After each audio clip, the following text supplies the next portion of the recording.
any thoughts on how to incorporate yoga into your life as a stress relieving exercise / practice? Yeah, so stress absolutely is, and stress shows up in many different ways. We sort of don't need to go too deep into that, but stress in all of its forms and guises impact the body through cortisol, and how cortisol then interacts with different systems in the body, including its interaction with specifically estrogen, its knock-on effects with insulin.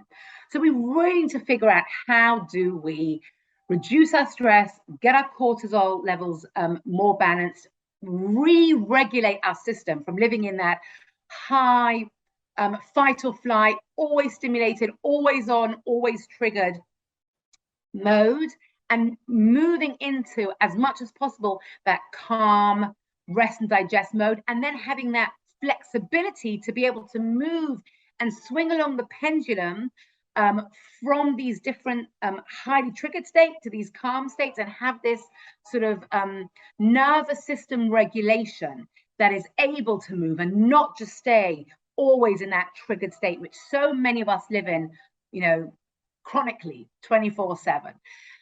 So yes, I really use a lot of my yoga tools and techniques. If you can do a yoga class on a regular weekly basis, that is amazing. A regular weekly yoga class is definitely a great start, but it is only weekly. And whilst that is fantastic, I think that as busy working women, if you are also mothers, to anyone listening, there are layers and layers of stress that we encounter on a daily basis. And sometimes that yoga class, whilst it's amazing, if it's once a week or maybe even twice a week, it doesn't, as you said, necessarily help on the day-to-day.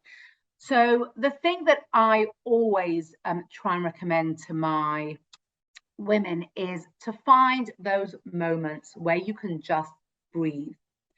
Breath work, deep breath work, is a profound, free tool that everyone has at their disposal if they know how to really sit and deep breathe, breathing through the lungs, really rest, and do it a few times a day, just for short little moments when you're lying in bed before you go to sleep. My favorite recommendation of the strategy is that as busy women, we are running around here, there, and everywhere very often. And so whenever you are in transition, you're in the car going from one place to the next. When you arrive at your destination, take 3 minutes.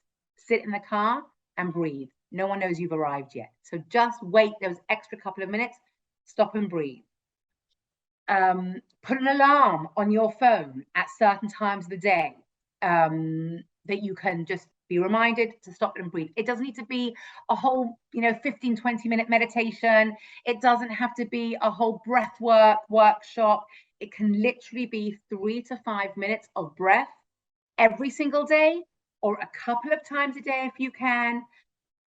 That for me can be life-changing. It really can be life-changing. Mm-hmm. Yeah, and I'm glad you mentioned that, because you talk about it in a very practical way for people who can't get to the yoga studio every day or on their mats as often as they'd like. And absolutely, we do have this amazing thing called breath at our disposal, as far as different times of day that we can utilize that. So I appreciate that. Avaya has changed my life. Avaya has made me the woman I am today. Avaya is my home. Avaya is personal freedom. Avaya is the reason my life continuously improves. Let everyone in your life know about Avaya. Everyone needs to know about this amazing company. Thank you, Avaya, for appearing in my inbox. What Ike Allen and Andy Anderson have created at Avaya is what the world needs.